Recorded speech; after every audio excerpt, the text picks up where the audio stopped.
Good evening to all of you, and thank you for joining us for this 13 Plus FastCast. I'm Mary Coleman. And I'm Dan Mares. We begin with late-breaking details on the death of a Southern Arizona Border Patrol agent killed in the line of duty. Cochise County officials say it happened about 7 o'clock last night when they responded to a single vehicle collision in the area of Chino Road and West 5th Street in Douglas. The sole occupant involved was a United States Border Patrol agent assigned to the Douglas station, the Tucson sector. Yeah, the initial investigation shows a 44-year-old agent identified as Freddie Ortiz was on an all-terrain vehicle traveling west in response to a call for a suspected undocumented immigrant. Now, accident investigators noted that the ATV left the roadway before hitting a fixed light pole. Medical personnel were dispatched, but Ortiz died as a result of his injuries. Chief Patrol Agent John Maudlin said, quote, U.S. Border Patrol Agent Freddie Ortiz's on-duty death is a tragedy and a stark reminder of the dangerous nature of our mission. I am grateful for all the Border Patrol agents, first responders, and medical staff who attempted to save his life. My thoughts and prayers are with the family, friends, and loved ones. Ukrainian industry leaders are in Tucson seeing how the city can help rebuild the country even as the battles are still raging against invading Russian forces. 13 News reporter J.D. Wallace explains how for the University of Arizona the relationship is growing even stronger.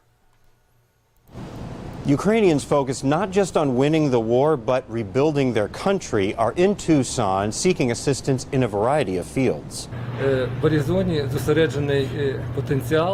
has a potential to help Ukraine to win a war. Sergei Demydenko, CEO of Rebuild Ukraine Synergy, speaking through his translator, says he sees Arizona as part of Ukraine's future, even as it continues to fight a war with Russia. Ukrainian pilots train here, and the country depends on defense technology from Raytheon. The country has a relationship here that goes back to the late Senator John McCain. John McCain lived in Arizona, and he was a big friend of Ukraine. They told us, yes, we're interested in procuring immediate defense technologies, but also how do we partner with Arizona in the long run to build back Ukraine? Lindy Smith, CEO of the Arizona Defense and Industry Coalition, worked in the late senator's office, and she visited Ukraine in June. Now they're showing what other Arizona institutions, like the University of Arizona, can offer in water, energy, medicine, and other fields with the help of Dr. Elliot Chu, Interim Senior Vice President of Research and Innovation. So if we can bring technology, we can bring our know-how and the strength of the people and the faculty here at the university to bear on these kinds of problems, I think we can come up with really interesting solutions to that. Ukraine, after we win the war, will be advanced, modern, and beautiful. That's why Demydenko says the three things that grab his attention are setting up a medical system, assistance with science research, and education of the next generation of professionals, like doctors and engineers. And this can be done only in collaboration with people who are willing to invest in Ukraine, willing to help Ukraine, and willing to work with Ukraine to make Ukraine better. Collaboration will likely begin soon enough that an update on their progress could be available in a matter of months. At the University of Arizona, J.D. Wallace, 13 News. And happening tomorrow, the final preparations for El Tour de Tucson begin. The El Tour Expo and Fiesta kicks off tomorrow afternoon at the TCC in downtown. It's the party before Saturday's big race with music, food, and vendors. It's a lot of fun. And it's also where riders pick up their registration packets and get pointers on the route and safety. The main race begins in downtown Tucson Saturday morning at 7. Just a reminder, as we've been telling you, several roads will be closed at various points. We have a list of those up on our website, KQLD.com. Well, Thanksgiving is next week, if you can believe it or not. Where's this year gone? And we are getting a glimpse into what you can expect if you're traveling. AAA says this Thanksgiving travel period is expected to be the busiest in several years, and the TSA expects it'll be a record setter for air traveling. And in today's Consumer Watch, Cole Higgins has a closer look and some tips and hacks to make your traveling a little smoother this holiday season. If you're traveling over the Thanksgiving holiday, pack your patience. It's expected to be a record-setting travel season in the skies and a busy one on the roads. The trend is that people are still traveling in very large volumes. AAA is forecasting 55.4 million people will be traveling to their holiday destinations, including more than 49 million who will drive to their destination between the Wednesday before Thanksgiving and the Sunday after the holiday. If you're hitting the road, AAA says that Wednesday afternoon is still the worst time to hit the roads, with AAA recommending you leave on actual Thanksgiving Day. It shortens the amount of time that you're at your destination, but it also shortens the amount of time that you're in transit. The Sunday after Thanksgiving is also brutal, but not as busy as it could be. Hybrid schedules and remote schedules have changed everything because now people can leave for holiday travel at different times.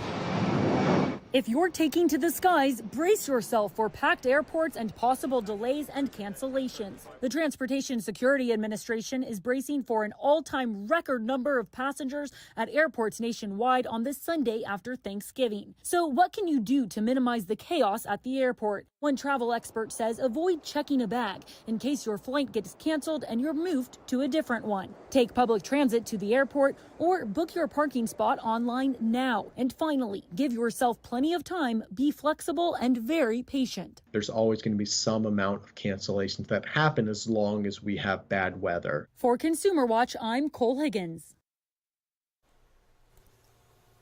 And there are some big changes coming for the nation's best-selling car. Toyota unveiled its redesigned 2025 Camry and says it will be offered only as a hybrid car. The Camry has been available in a hybrid version since 2007, but consumers will no longer have the option beginning with the 2025 model, which will combine the gasoline engine with electric motors.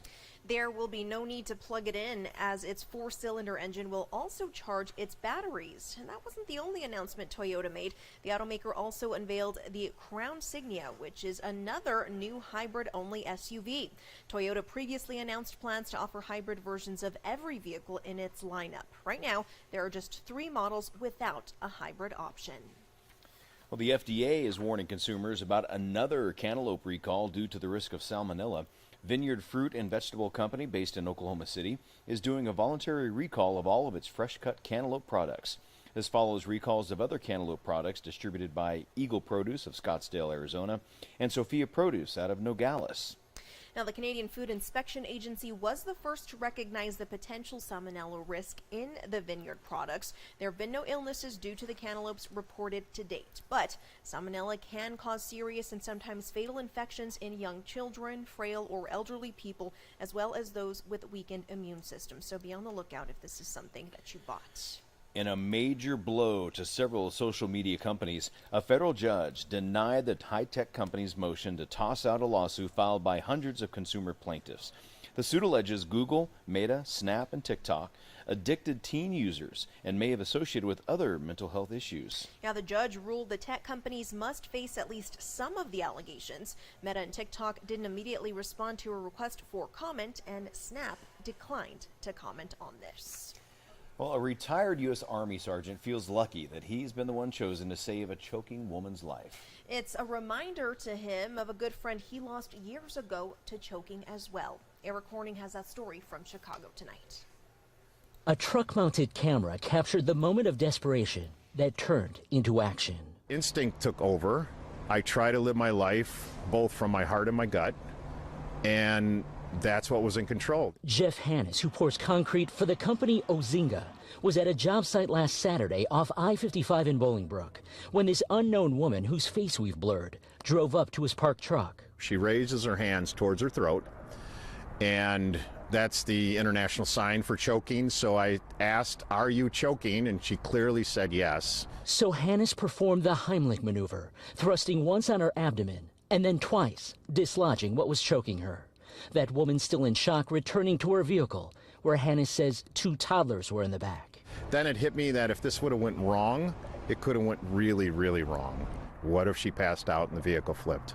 It was for Hannes a reminder of someone he's lost. His good friend a few years ago died from choking, and that incident brought home the importance of learning the Heimlich maneuver. On this Veterans Day weekend, this retired Army sergeant from Hazel Crest, who, by the way, listens to classical music to stay focused, is grateful this woman found him in a sea of traffic. Her angels and my angels got together, and it worked out. Well, What a great story there. Glad everyone is safe in this Talk about case. being in the right place at the right time. Absolutely. Well, we will leave you with the live look this evening overlooking Tucson, the metro area. Things looking pretty good out there. It was pretty nice outside, Dan, earlier when I was out there. So It was, and we do have a chance of rain coming in later this week, into the weekend, so we're going to have to see what kind of impact that could have on El Tour de Tucson this Saturday. So be sure to join us tonight for 13 News at 10. Aaron will have our full forecast.